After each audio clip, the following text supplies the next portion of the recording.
ఈ ఉదయకాల సమయంలో మొదటిగా తండ్రి అయిన దేవునికి నా కృతజ్ఞతాస్తుతులు చెల్లిస్తూ ఉన్నాను. అలాగే దేవుని వాక్యమును వినుటకు సిద్ధంగా ఉన్న ప్రియ సహోదరులందరికీ కూడా నా హృదయపూర్వకమైన వందనములు తెలియజేస్తూ ఉన్నాను. ప్రియమైన వారలారా, నిన్నటి వరకు మనము మానవుని గూర్చిన సత్యం అనే పాఠాన్ని చెప్పుకొని ముగించడం జరిగింది. ఈరోజు పాపమును గూర్చిన సత్యం అనే పాఠాన్ని మనం ప్రారంభించబోతూ ఉన్నాం. కనుక మానవ జీవితంలో అలాగే బైబిల్ గ్రంథంలో కూడా అత్యంత ప్రాముఖ్యమైనది పాపము. అంటే పాపమును గూర్చిన సమాచారం. కనుక ఈ యొక్క సమాచారాన్ని మనము జాగ్రత్తగా పరిశీలించినట్లయితే మనము ఎంతో జాగ్రత్త వహించవలసింది, అలాగే తెలుసుకోవలసింది అయిన పాఠమై ఉన్నది. కనుక పాపమును గూర్చిన కొన్ని విషయాలు మరి మానవుని గూర్చిన సత్యంలో వచ్చినప్పటికీ కూడా పరిపూర్ణమైన సమాచారాన్ని మరలా మనము ప్రత్యేకించి పాపమును గూర్చిన సత్యము అనే పాఠంలో మనం జాగ్రత్తగా గ్రహించగలం. కనుక మనము పాపమును గూర్చిన సత్యం అనే పాఠాన్ని మనము జాగ్రత్తగా గ్రహించవలసిన వారమై ఉన్నాం. కనుక ప్రతి ఒక్కరూ కూడా ఈరోజు మనము ప్రారంభించబోయే పాపమును గూర్చిన సత్యము అనే పాఠాన్ని జాగ్రత్తగా గ్రహించవలసిందిగాను, పరిశీలన చేయవలసిందిగాను ప్రేమపూర్వకంగా నేను మీకు తెలియజేస్తూ ఉన్నాను. పాపము అనే మాటను గురించి మనము జాగ్రత్తగా ఆలోచించినట్లయితే హెబ్రీ భాషలో దీనిని పెషాహ్ అన్నారు. పెషాహ్ అనే ఆ హెబ్రీ మూలం నుండి, హెబ్రీ పదం నుండి పాపము అనే ఈ మాట వచ్చింది. ఇది 93 సార్లు పాత నిబంధనలో కనపడుతుంది. దీని అర్థం ఏంటంటే ఇంగ్లీష్లోకి వచ్చేసరికి ట్రాన్స్గ్రెషన్ అని, ట్రెస్పాస్ అని, సిన్ అని, రెబిలియన్ అని తర్జుమా చేయటం జరిగింది. అంటే దీని అర్థం ఏంటంటే ఈత దాటుట, హద్దు మీరుట, తిరుగుబాటు చేయుట అనే మాటలు ఇక్కడ మనకి కనపడుతూ ఉంటాయి. ఇక పాపాన్ని గురించి బైబిల్ గ్రంథంలో మనము జాగ్రత్తగా, అంటే క్రొత్త నిబంధనకు వచ్చేసరికి క్రొత్త నిబంధనలో ఎక్కువ సార్లు మనకి పాత నిబంధన కంటే కూడా క్రొత్త నిబంధన పాపాన్ని గురించి ఎక్కువగా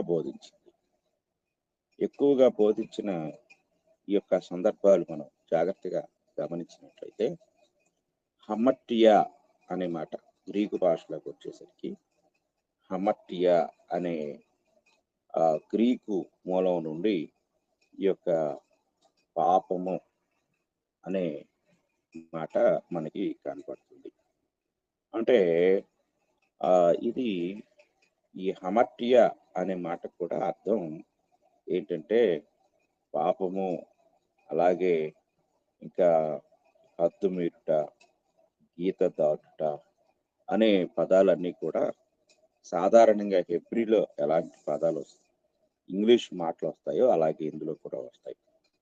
ప్రత్యేకించి క్రొత్త నిబంధనలో 174 సార్లు ఈ మాట పదే పదే మనకు కనపడుతుంది. కనుక ఎక్కువగా మనకు తెలియజేసింది ఏంటి అంటే క్రొత్త నిబంధన.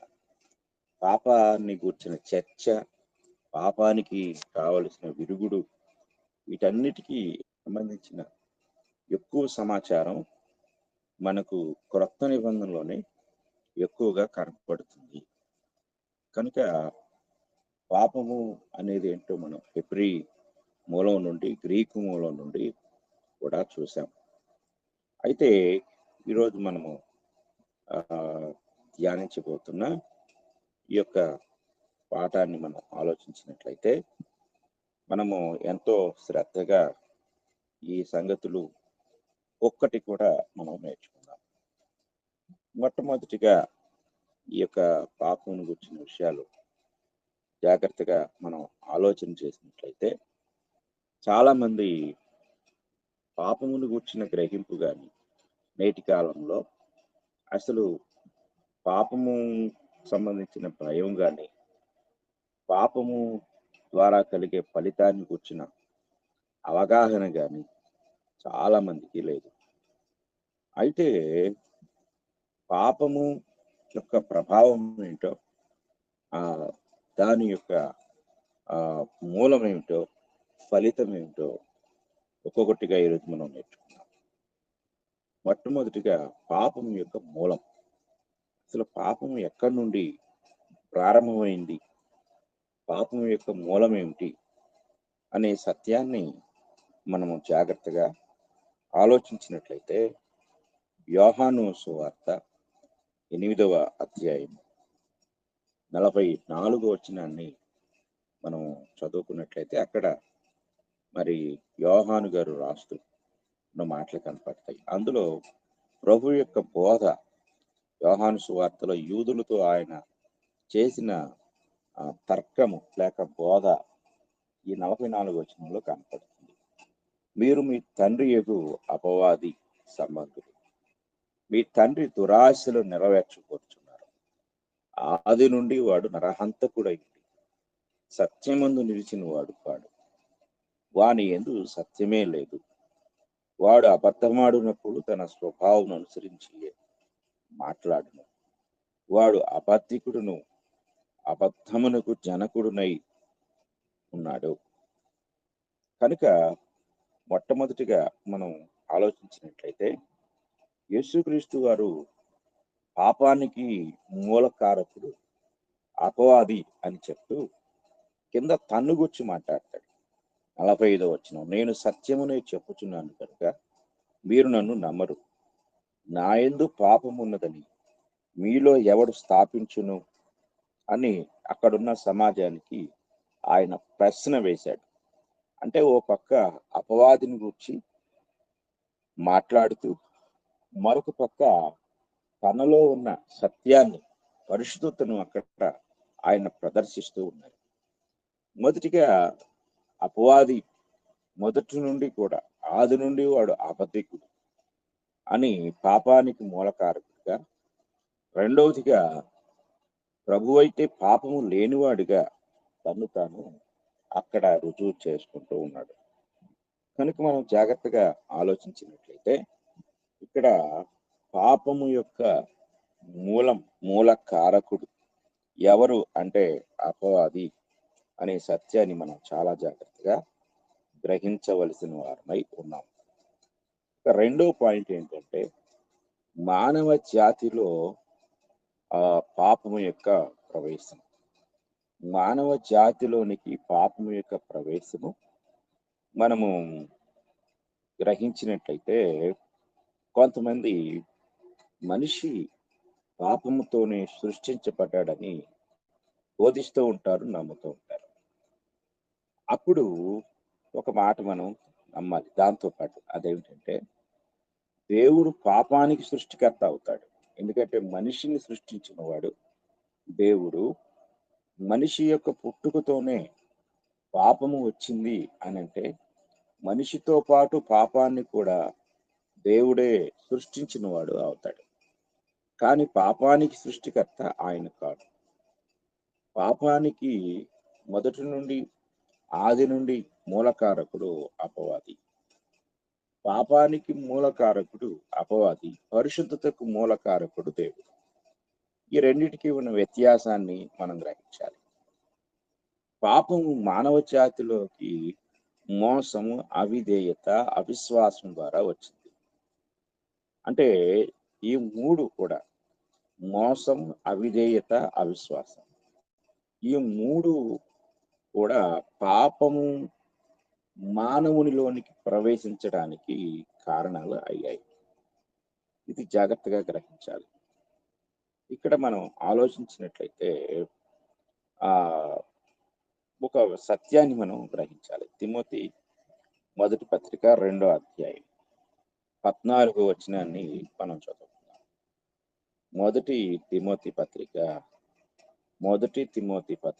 2వ అధ్యాయం 14వ వచనాన్ని మనం చదువుకున్నట్లయితే, మరియు ఆదాము మోసపరచబడలేదు గాని స్త్రీ మోసపరచబడి అపరాధంలో పడేది. అంటే ఇక్కడ పాపానికి మూలం అది మనం ఇక్కడ గ్రహించినప్పుడు మోసగించబడటం. మోసం చేసిన వాడు అపవాది. 2 అవిధేయత. ఆదాము హవ్వలు అవిధేయులయ్యారు. విధేయులుగా ఆజ్ఞ ఇచ్చిన దేవునికి విధేయత చూపించవలసిన మానవుడు అవిధేయుడు అయిపోయాడు. ఇక తరువాత అవిశ్వాసం. దేవుడు ఇచ్చిన ఆజ్ఞ పట్ల వారికి విశ్వాసం లేకుండా అవిశ్వాసానికి వారు లోనయ్యారు కనుక ఈ 3 మొదట మోసగించబడ్డారు, అవిధేయులయ్యారు, అవిశ్వాసం ప్రకటించారు. ఇవన్నీ కూడా పాపములో పడటానికి కారణాలయ్యాయి. అయితే ఇక్కడ మనం చాలా జాగ్రత్తగా గమనించినట్లయితే ఒక సత్యాన్ని మనం పరిశీలించవలసిన వారమై. ఈ సత్యం ఏమిటి అనేది మనం ఆలోచించినప్పుడు దేవుడు పాపానికి కారకుడు కాదు, కానీ పాపం యొక్క మూలాన్ని అపవాది నుండి మనం చూడగలము. అలాగే దానిలోనికి పడిపోయిన ఆదాము హవ్వల జీవితాన్ని కూడా మనం గ్రహించాలి. ఇక తరువాత పాయింట్ మనం ఆలోచించినట్లయితే పాపం యొక్క ఉనికి లేక వాస్తవికత. పాపం యొక్క వాస్తవ సత్యాన్ని మనం గ్రహించినప్పుడు మొట్టమొదటిగా వాక్యము పాపము యొక్క ఉనికిని ప్రకటిస్తుంది. వాక్యం ద్వారా ఆ ఉనికిని మనం ఆలోచించినప్పుడు రోమాపత్రిక 3వ అధ్యాయము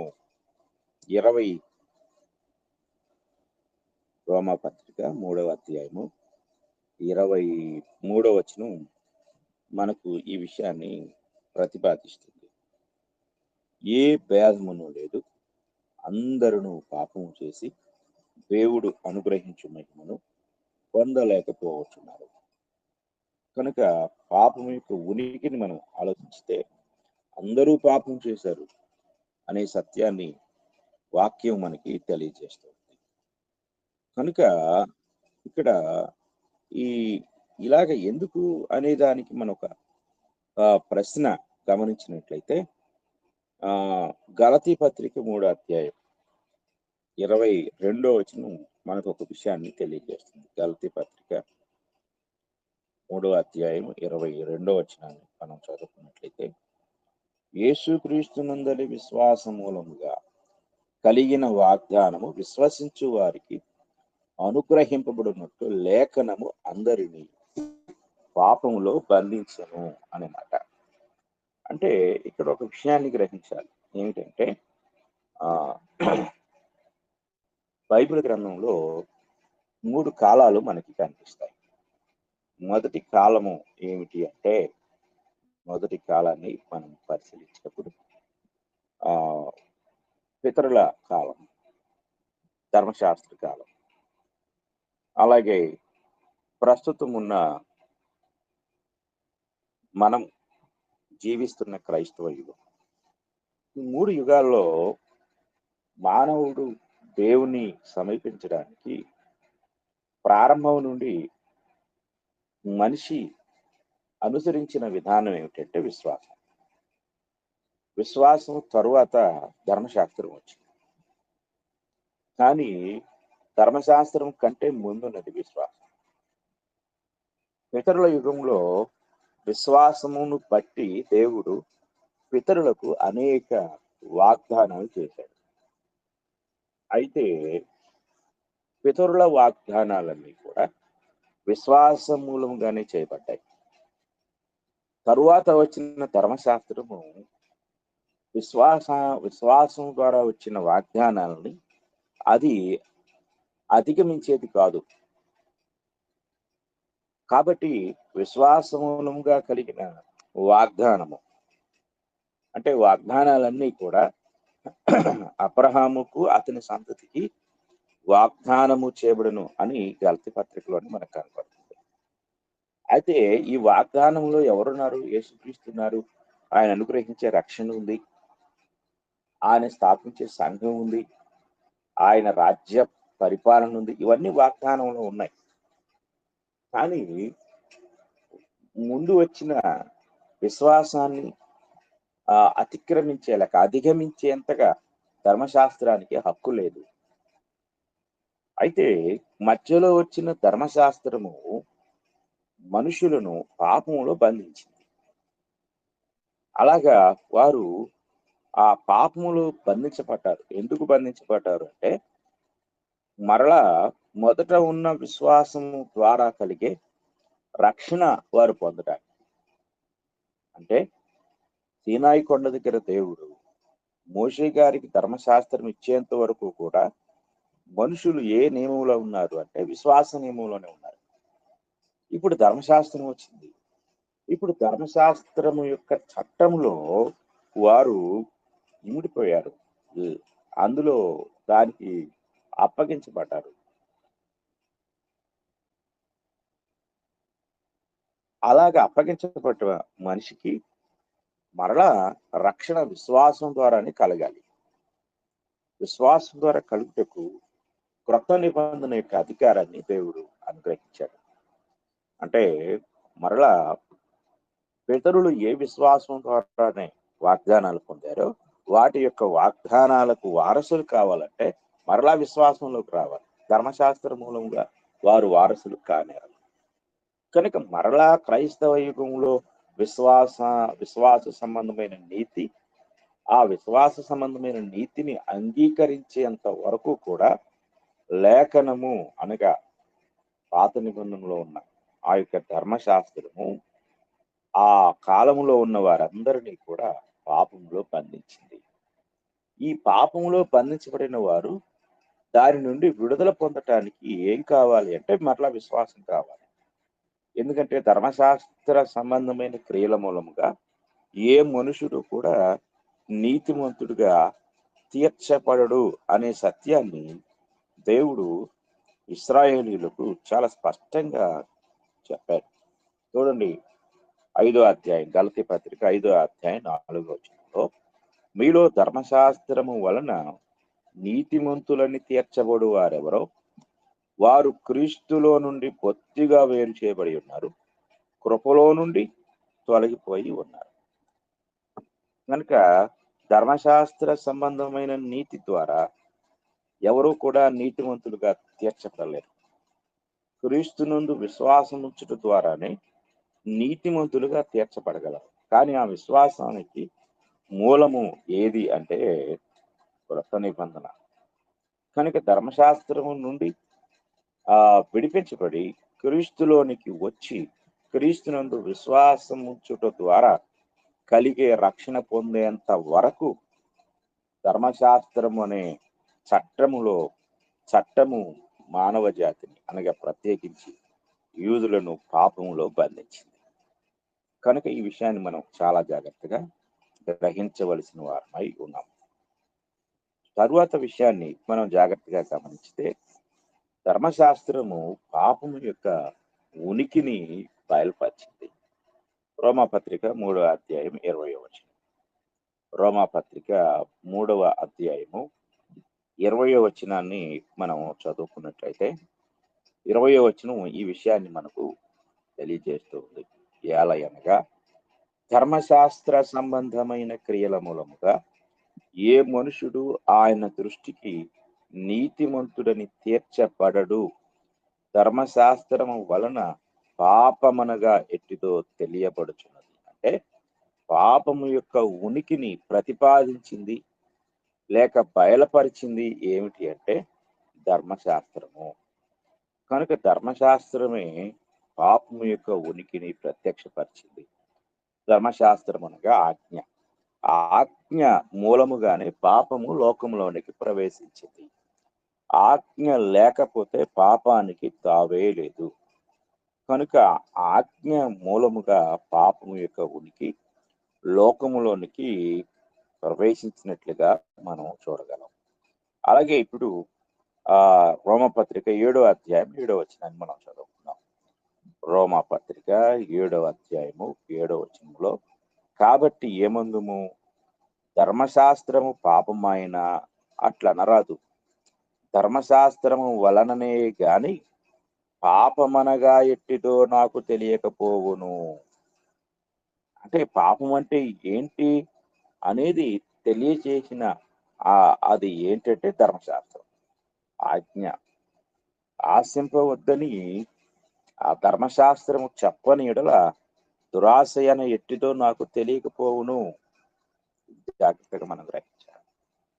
అంటే అసలు దేవుడు ఆ పండు తినవద్దు అనే చట్టాన్ని అక్కడ ఇవ్వకపోతే అసలు పాపానికి తావే లేదు. అన్ని తినేసేవాళ్ళు. అసలు పాపం యొక్క ఉనికి, పాపం ఇదేమీ లేదు.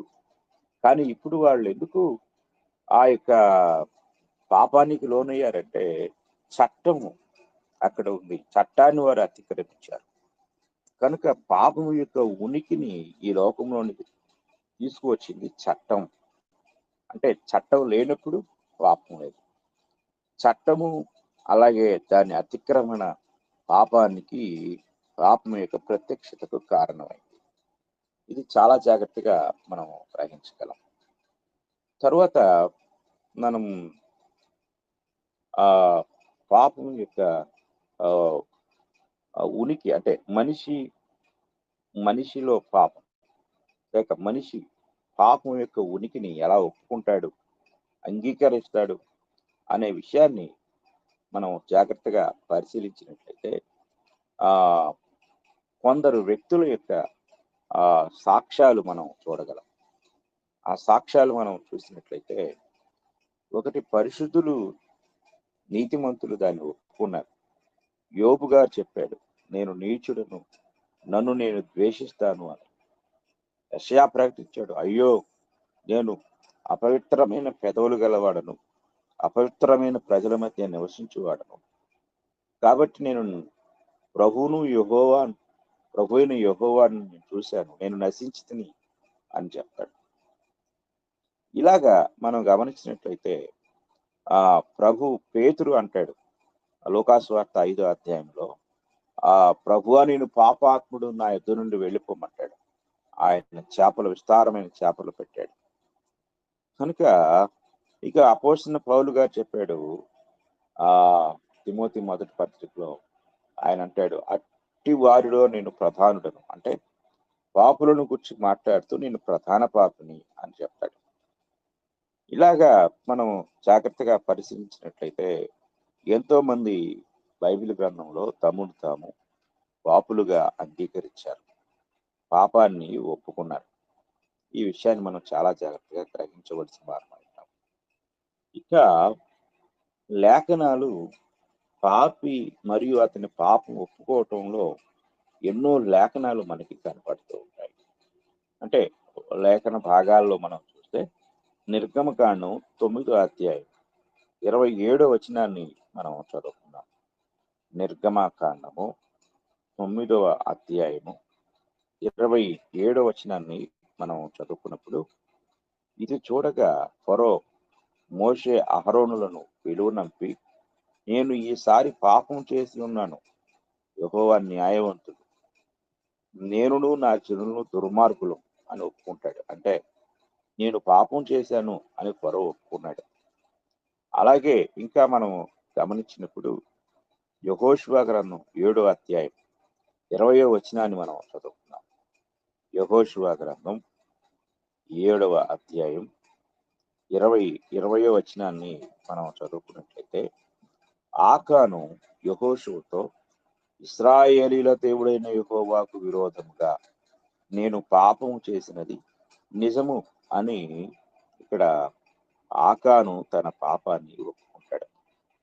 అలాగే సంఖ్యాకాండం 22 అధ్యాయం 34 వచనంలో నేను పాపము చేసి తిని అని బిలాము ఒప్పుకుంటాడు. ఇలాగ మనం గ్రహించినట్లయితే మరి మత్తయి సువార్త 27 అధ్యాయంలో యూదా ఒప్పుకుంటాడు, నేను పాపం చేశాను అని. ఇలాగా మనం ఎంతో మంది వ్యక్తులను మనం గ్రహించినప్పుడు వాళ్ళంతటి వాళ్ళు పాపాన్ని ఒప్పుకున్నారు, నేను పాపిని అని ఒప్పుకున్నారు. ఇక మనం మూడో విషయాన్ని గమనించినట్లయితే పాపము యొక్క స్వభావము ఆధునిక దృక్పథంలో పాపం అంటే మోడర్నిజం అంటారు. ఈ మోడర్నిజంలో పాపాన్ని గూర్చి మనుషులు ఏమని అంగీకరించారు అనేది మనం గమనించినట్లయితే కొందరు ఏమన్నారంటే దాన్ని అవివేకం అని పిలిచారు. మరికొంతమంది పండితులు దానిని అజ్ఞానం అని కూడా మాట్లాడారు. కొంతమంది విద్వాంసులు కూడా దానిని ఇగ్నోరెన్స్, అజ్ఞానం అన్నారు. ఎవల్యూషనిస్టులు దానిని జంతువుల లక్షణము అన్నారు. పాపం అంటే జంతు స్వభావం, జంతువుల లక్షణం అన్నారు. డినామినేషన్ లో క్రిస్టియన్ సైంటిస్టులు అనేవాళ్ళు ఉన్నారు, ఒక మత శాఖ వాళ్ళు. వీళ్ళు ఏమన్నారంటే మంచి లేకపోవటమే పాపం అని బోధించారు. మంచి లేకపోవటమే పాపం అన్నారు. అలాగే కొంతమంది ఆ ఒక గ్రూప్గా తయారై వాళ్ళు ఏమన్నారంటే దానిని సుఖకరమైన బలహీనత అని కొంతమంది ప్రతిపాదించారు. కొంతమంది బైబిల్ పండితులు దానిని కేవలం స్వార్థం అని దాని గురించి వ్యాఖ్యానించారు. అయితే ఇప్పుడు మనం బైబిల్ దృక్పథంలో పాపం ఏమిటి అనే పాయింట్ మనం చూద్దాం. బైబిల్ దృక్పథంలో పాపం అంటే బైబిల్ దృక్పథంలో పాపాన్ని గుర్చిన ఆలోచన విధానాన్ని మనం జాగ్రత్తగా గమనించితే ఇంగ్లీష్లో sin is missing the mark అన్నారు. మిస్సింగ్ ద మార్క్ అంటే గురి తప్పుట అని అర్థం. గురి తప్పుట. చూడండి, రోమాపత్రిక 3వ అధ్యాయము 23వ వచనం మనం మొదటిగా చదువుకున్నాం.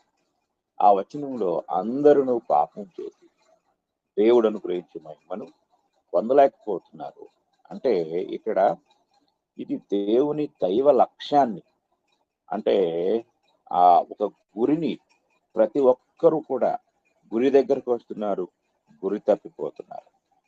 ఇది చాలా జాగ్రత్తగా మనం గ్రహించాలి. కనుక బైబిల్ దృక్పథంలో గురి తప్పటం, పాపం అంటే గురి తప్పుట. ఇది గ్రీకు మూలం నుండి వచ్చిన నిర్వచనం. ఎందుకంటే ఇక్కడ రోమియులు యుద్ధాన్ని లేక యుద్ధాభ్యాసం చేసేటప్పుడు కానీ యుద్ధంలో ఉన్నప్పుడు కానీ ఎవరైతే గురి తప్పారో వారికి గురి శిక్ష వేసేవాడు, అంటే చంపేసేవాడు. చంపటమే అంటే మిస్సింగ్ ద మార్క్, అంటే గురి తప్పటం పాపం. పాపానికి వచ్చే జీతం మరణం. అంటే గురి తప్పింది అంటే ఇంకా ఆ వ్యక్తిని చంపేయటం. కనుక మిస్సింగ్ ద మార్క్ అన్నారు. అందుకే తన యొక్క అధీనంలో ఉన్న ఖైదీలు పారిపోయారనుకొని డ్యూటీలో మిస్ అయిపోయాడు కాబట్టి తెల్లారితే తనను చంపేస్తారు. అందుకని అపోస్తుల కార్యం 16వ అధ్యాయంలో చెరసాల నాయకుడు తన్ను తానే కత్తి దూసి చంపుకోపోయాడు. కనుక డ్యూటీలో పాయింట్ మిస్ అవడం అది రోమా చట్ట ప్రకారం నేరం. కనుక రోమీలకు రాస్తూ పౌలు గారు చెప్తున్నాడు, అందరూ పాపం చేసి అంటే మిస్సింగ్ ద మార్క్, గురి తప్పిపోయి లక్ష్యాన్ని చేరుకోలేక పాపులు అయిపోయారు. ఇక బైబిల్ దృక్పథంలో రెండో విషయాన్ని మనం ఆలోచించినట్లయితే సిన్ ఈజ్ ద ట్రాన్స్గ్రెషన్ అన్నారు. మొదటి point sin is missing the mark, గురి తప్పటం. రెండవది సిన్ ఈస్ ట్రాన్స్గ్రెషన్. ఈ ట్రాన్స్గ్రెషన్ అనే మాట యోహాను మొదటి పత్రిక 3వ అధ్యాయం 4వ వచనంలో మనకి కనపడుతుంది. 3వ అధ్యాయం 4వ వచనాన్ని మనం చదువుకున్నట్లయితే, పాపము చేయు ప్రతివాడును ఆజ్ఞను అతిక్రమించును, ఆజ్ఞాతిక్రమమే పాపము. అంటే అతిక్రమము అనగా అంటే అతిక్రమించుట, ట్రాన్స్గ్రెషన్, హద్దు మీరుట. అంటే దేవుడు నియమించిన ఒక హద్దు ఉంది, దాన్ని మీరటమే పాపం. మనం ఇప్పుడు పాకిస్తాన్కి మనకు ఒక సరిహద్దు ఉంది, దాన్ని మీరి అవతలకు వెళ్తే దాన్ని వాళ్ళు తీవ్రమైన నేరంగా భావించి వెంటనే వారిని అరెస్ట్ చేయటం జరుగుతుంది. అలాగే అట్నుండి మన వైపు ఎవరైనా వస్తే వాళ్ళని టెర్రరిస్టులుగా లేక తీవ్రవాదులుగా పరిణమించి తీవ్రవాద చట్టానికి సంబంధించిన ఆ శిక్షలు అమలు పరచబడతాయి. మనం కూడా అంతే, దేవుడు ఇచ్చిన ఆజ్ఞను అతిక్రమించటమే పాపము. ఈ విషయాన్ని మనం చాలా జాగ్రత్తగా గమనించాలి. కనుక మనం ఆలోచించినట్లయితే ఆ బైబిల్ దృక్పథంలో పాపం అంటే ఒకటి ఆ లక్ష్యాన్ని చూడకపోవటం, 2 ధర్మశాస్త్రాన్ని అతిక్రమించడం, 3 sin is bending up that which is right.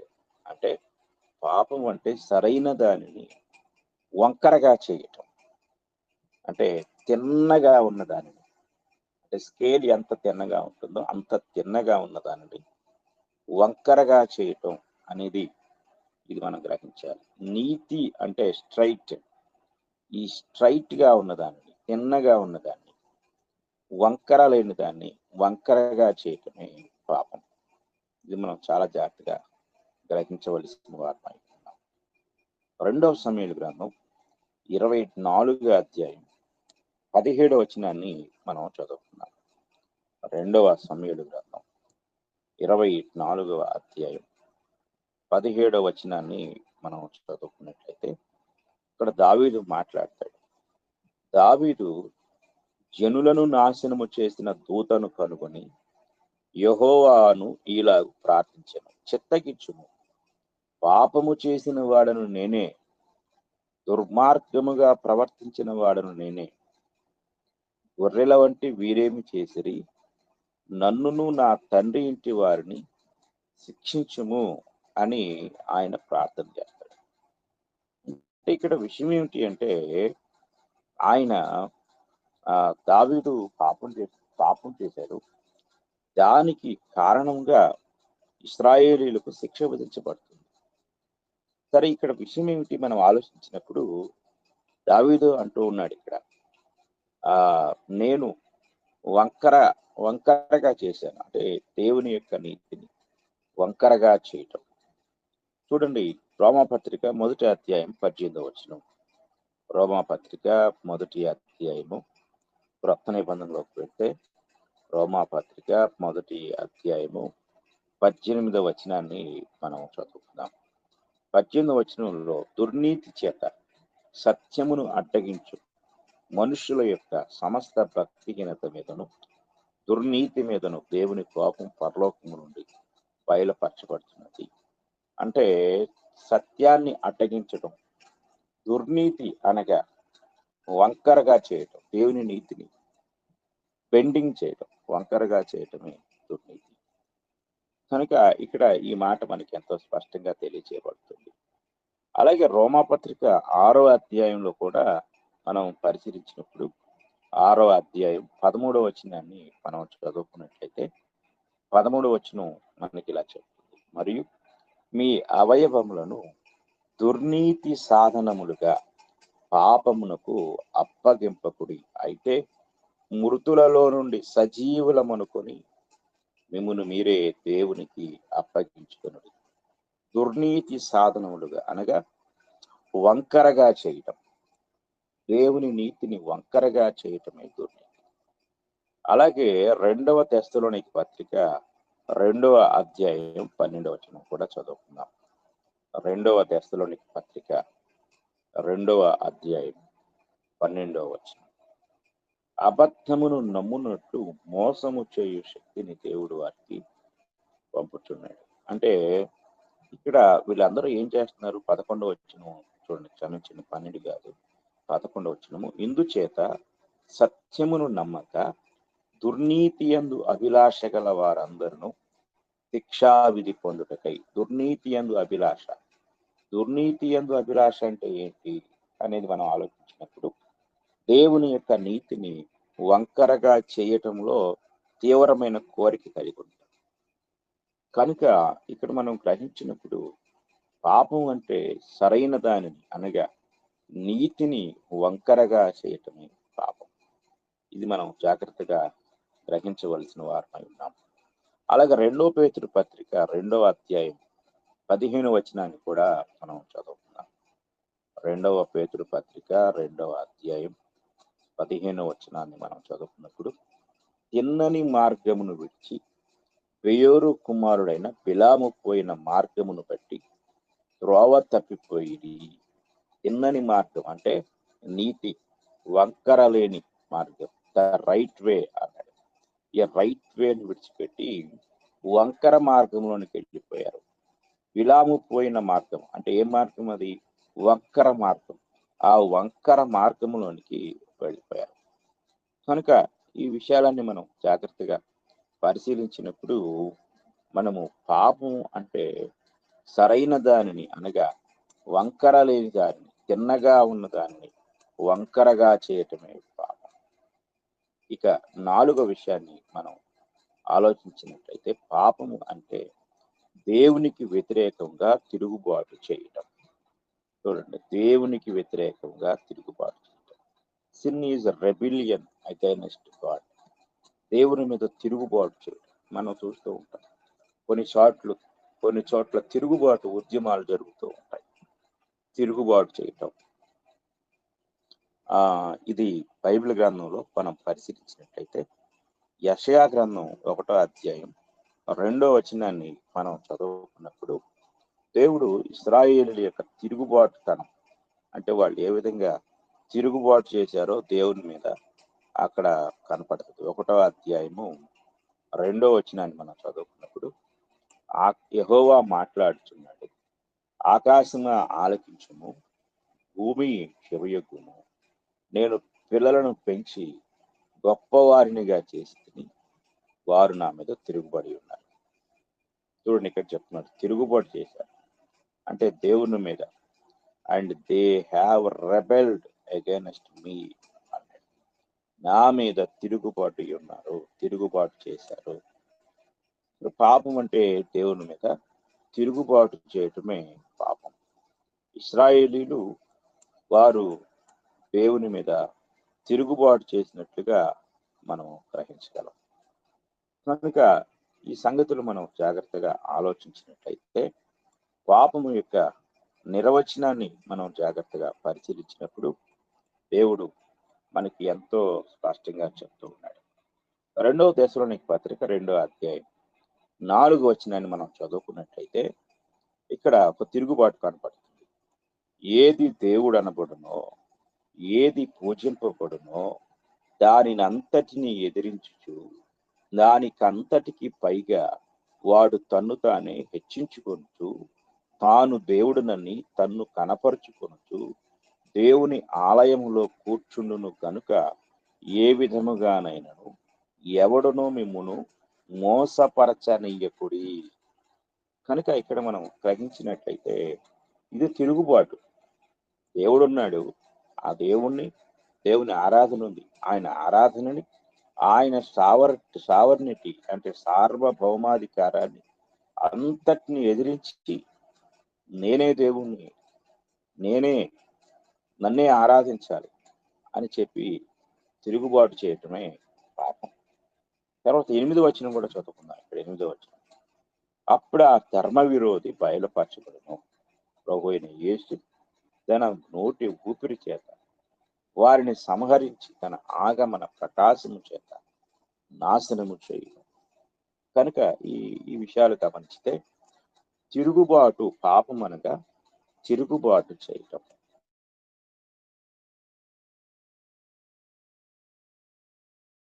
వేరుగా తిరుగుబాటు చేయటమే పాపం.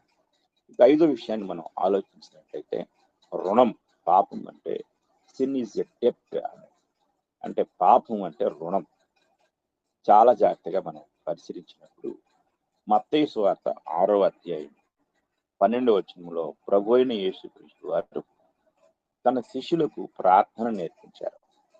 ఆ ప్రార్థనలో ఆయన ఒక విషయాన్ని సెలవిస్తారు.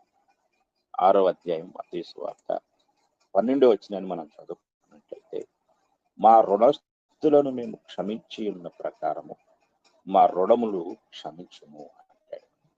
And forgive us our debts as we forgive our debtors అంటాడు. అంటే మా రుణస్తులను మేము క్షమించినప్పుడు, ఇక్కడ రుణం గురించి మాట్లాడుతున్నాడు. పాపము అంటే రుణము. జాగ్రత్తగా మనం గ్రహించాలి.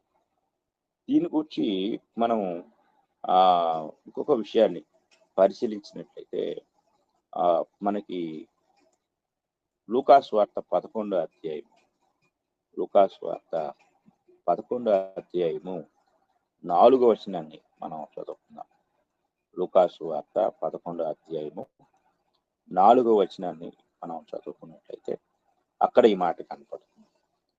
మేము మా కచ్చియున్న ప్రతి వారిని క్షమించుచున్నాము గనుక మా పాపములను క్షమించుము. ఇక్కడ చాలా జాగ్రత్తగా గ్రహించినట్లయితే ఇక్కడ ప్రభువారు చెప్తూ ఉంటాడు, మా కచ్చియున్న ప్రతి వారిని క్షమించుచున్నాము గనక మా పాపములను క్షమించు. అంటే పాపము అనేది ఒక రుణము. ఆ రుణము తీర్చబడలేని రుణము కనుక ఆ యొక్క రుణాలు అంటే ఎవరు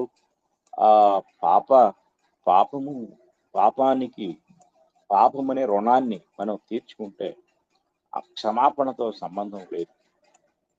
ఎప్పుడు అది ఆ క్షమాపణకు అర్హమవుతుందంటే మనం చేతులు ఎత్తేసిన, అయ్యా ఇక నా వల్ల కాదు, ఈ అప్పు నేను తీర్చలేను, నా పట్ల దయ ఉంచి దీని నుండి విడిపించు అని ఎవరికి మనము రుణస్థులమైపోయామో ఆ రుణాన్ని అతడే క్షమించినప్పుడు మాత్రమే మనము దాని నుండి విముక్తి పొందగలం. కనుక సిన్ ఇస్ ద డెప్ట్ అన్నది, పాపం అంటే రుణము. ఇది చాలా జాగ్రత్తగా గ్రహించవలసిన వారమై ఉన్నాం. కనుక వాక్యాన్ని మనం పరిశీలించినప్పుడు ప్రతి వ్యక్తి కూడా ఈ రుణానికి పాత్రుడై ఉన్నారు. ఒకవేళ ఈ భూమి మీద డబ్బు తీసుకోవటం ద్వారా, అంటే ఒకరి దగ్గర డబ్బు కానీ ఇంకేదైనా అరువు తీసుకోవటం ద్వారా, అప్పు చేయటం ద్వారా రుణగ్రస్తుడు కానివాడు ఎవరైనా ఉంటే ఉండొచ్చు. కానీ అంటే ఇది భౌతికమైన రుణం. కానీ దానికంటే ప్రాముఖ్యమైన రుణం ఒకటి ఉంది, అదే పాప రుణం. అంటే భౌతికంగా నేను అసలు ఎవ్వరికి అప్పు లేను, నేను అసలు ఎవరి దగ్గర బాకీ లేను, లేక నేను బ్రతికుండగా నేను అప్పు చేయను, లేక ఇంతవరకు నా జీవితంలో రుణం అనేది లేదు అని మనం గర్వంగా చెప్పగలిగిన పాపము అనే రుణము లేని వారు మాత్రం ఎవరు కూడా లేరు. చూడండి, కొలస్సీ పత్రిక 2వ అధ్యాయం 14వ వచనాన్ని మనం చదువుకున్నట్లయితే అక్కడే మాట్లాడబడుతుంది. కొలస్సీ పత్రిక 2వ అధ్యాయం 14వ వచనంలో, దేవుడు వ్రాత రూపకమైన ఆజ్ఞల వలన మన మీద రుణముగాను మనకు విరోధముగాను ఉండిన పత్రమును మేకులతో సిలువకు కొట్టి దాని మీద చేవురాతను తుడిచివేసి మనకు అడ్డము లేకుండా దాన్ని ఎత్తివేసి మన అపరాధములన్నిటినీ క్షమించి ఆయనతో కూడా మిమ్మను జీవింపచేసెను. కనుక పాపం అంటే రుణం. ఇక తర్వాత మనం 6వ పాయింట్ చెప్తాం. 6వ పాయింట్ అంటే సిన్ ఈజ్ డిసోబీడియన్స్ అంటే డిసోబీడియన్స్ అంటే అవిధేయత. పాపము అనగా అవిధేయత. పాపము అనగా అవిధేయత. చూడండి, ఎఫెసీ పత్రిక 2వ అధ్యాయము 2వ వచనాన్ని మనం చదువుకున్నట్లయితే ఇక్కడ పాపము యొక్క నిర్వచనాన్ని ఎంతో స్పష్టంగా మనకు తెలియజేస్తున్నారు. మీరు వాటిని చేయుచు వాయుమండల సంబంధమైన అధిపతిని అనగా అవిధేయులైన వారిని ఇప్పుడు ప్రేరేపించు శక్తికి అధిపతిని అనుసరించి ఈ ప్రపంచ ధర్మము చొప్పున మునుపు నడుచుకొంటిరి. వారితో కలిసి అనగా అవిధేయులతో కలిసి మనమందరమును శరీరము యొక్కయు మనస్సు యొక్కయు కోరికలను నెరవేర్చుకొనుచు మన శరీరాశలను అనుసరించి మునుపు ప్రవర్తించుచు కడమ వారి వలనే స్వభావ సిద్ధముగా దైవోగ్రతకు పాత్రులమై ఉంటుంది. ఇది చాలా జాగ్రత్తగా మనం గ్రహించాలి. కనుక పాపము అంటే అవిధేయత. ఈరోజు లోకంలో ఎంతో మంది పాపులుగా మారటానికి కారణం దేవుని చట్టానికి లేక దేవుని యొక్క వాక్యానికి లేక దేవుని యొక్క సువార్తకు అవిధేయులుగా మారటమే. కనుక ఎప్పుడైతే మనుషులు దేవుని యొక్క సువార్తకు విధేయత చూపకుండా ఉంటున్నారో వారందరూ పాపులైపోయారు అనే సత్యాన్ని మనం చాలా జాగ్రత్తగా గ్రహించవలసిన వారమై ఉన్నాం. తర్వాత మనం ఆలోచించినట్లయితే 5వ అధ్యాయం ఎఫెసీ పత్రిక 5వ అధ్యాయం 6వ వచనం మనం చదువుకుందాం. వ్యర్థమైన మాటల వలన ఎవడునూ మిమ్మును మోసపరచనీయకుడి. ఇట్టి క్రియల వలన దేవుని ఉగ్రత అవిధేయులైన వారి మీదికి వచ్చును అన్నది. కనుక మనం ఆలోచించినప్పుడు పాపము అంటే అవిధేయత అనే సత్యాన్ని మనం గ్రహించాలి. ఇంకా ఎవరైతే పాప రుణము నుండి విముక్తులవ్వటానికి సువార్త సత్యానికి లోబడకుండా ఇంకా అవిధేయులుగానే ఉంటే వారందరూ కూడా దేవుని ఉగ్రత కింద నిలిచి ఉన్నారు. వాక్యం వింటున్న వారిలో ఎవరైనా సరే మీరు ఇంకా సువార్తకు లోబడకపోతే, క్రీస్తు ప్రభు యొక్క సువార్తను అంగీకరించకుండా ఆ సువార్త ద్వారా దేవుడు ప్రతిపాదించిన రక్షణను గ్రహించకుండా ఉంటున్నారో వారందరూ కూడా దేవుని ఉగ్రత కింద ఉన్నారు. ఏదో ఒక దినాన దేవుని ఉగ్రత మీ మీదకి వస్తుంది.